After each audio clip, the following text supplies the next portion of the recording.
Chapter 18. The Truth About Rebecca. It was very quiet in the library. When people have a great shock, they feel nothing at first. I stood beside Maxim and I had no feelings at all. Then Maxim took me in his arms and began to kiss me. I shut my eyes.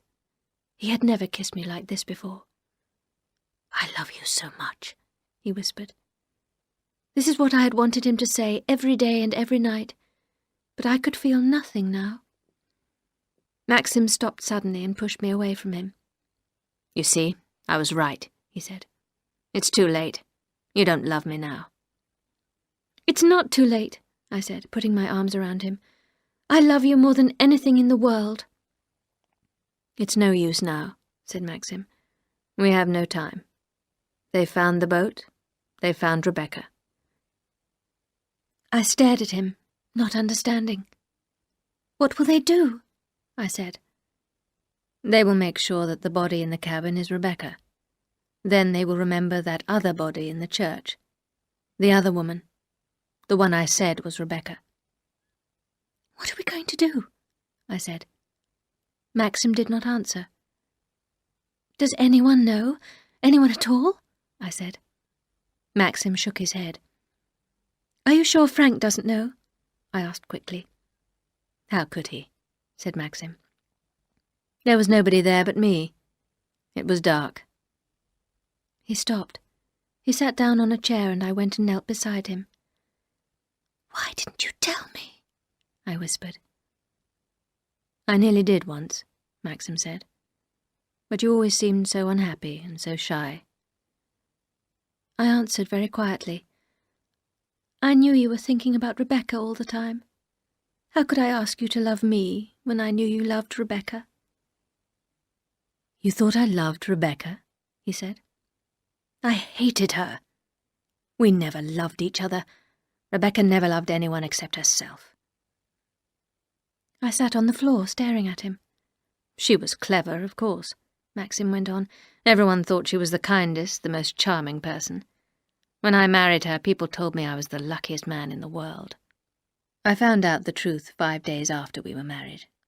We were in the hills near Monte Carlo. It was the same place I went to with you, do you remember? She sat there in the car and told me terrible, evil things about herself. Things that I could not tell anyone." Maxim stared out of the window. "I did not kill her then," he said. "I let her laugh. She knew that I would take her to Mandalay. She knew I would never divorce her. I would never tell people all the terrible things she had told me." Maxim came up to me and held out his hands. "You hate me, don't you?" he said. "You can't understand me, can you?" I did not say anything. I held his hands against my heart. Only one thing mattered. Maxim did not love Rebecca. He had never loved her. Never, never. Maxim was talking again. "I thought about Mandalay too much," he said. "I put Mandalay first before anything else.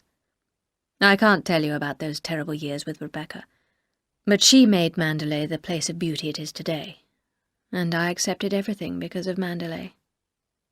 Rebecca was careful at first," Maxim went on. "She had a flat in London. She met her friends there. Then she began to grow careless. She invited friends down here to Mandalay. I warned her. I told her that Mandalay was mine. Rebecca did not say anything.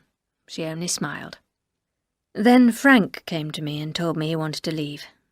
He wouldn't say why at first, but I got the truth from him in the end. Rebecca never left him alone. She was always going to his house and asking him to her cottage. Rebecca went up to London for a time.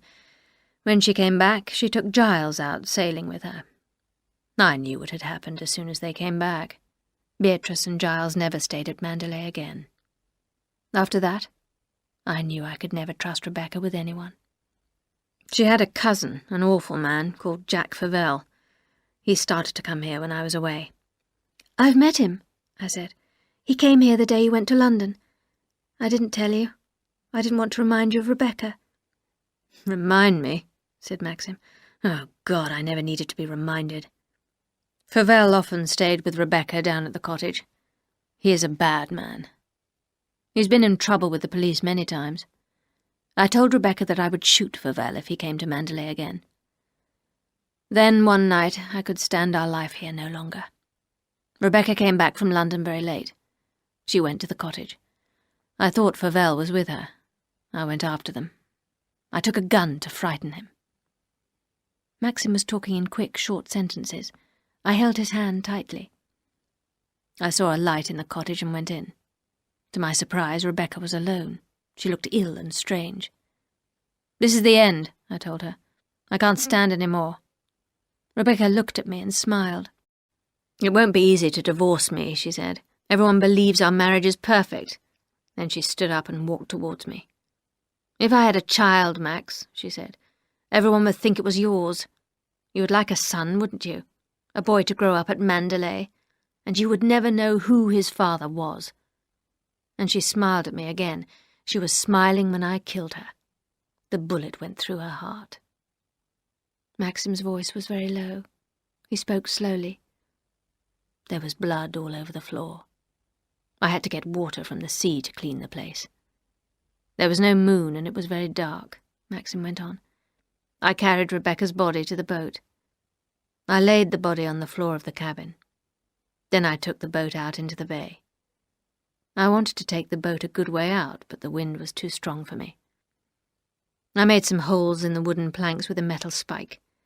I opened the sea cocks and the sea water flowed in. In a few minutes it had covered my feet. I shut the cabin door behind me, climbed into the dinghy and rowed back. Rebecca's boat was already sinking. I sat and watched it go down. Maxim looked at me. "That's all," he said. "There's no more to tell." The library was very quiet. We sat there together for some minutes without saying anything. Then Maxim began to speak again. "I knew the boat would be found one day," he said. "Rebecca knew she would win in the end. I saw her smile when she died." "But Rebecca is dead," I told him. "That's what we must remember." "The diver has seen the body. They're going to get the boat up tomorrow morning. They'll find out that it's Rebecca's body in the cabin." "Then you must say you made a mistake about the other body. Nobody saw you that night. We are the only two people who know what happened that night, Maxim." "Yes," he said. "Yes, I suppose so." "They will think the boat sank when Rebecca went down into the cabin. They'll think she was trapped there. They'll think that, won't they, Maxim?" I said. "I don't know," Maxim replied slowly. "I don't know." At that moment, the telephone in the next room began to ring.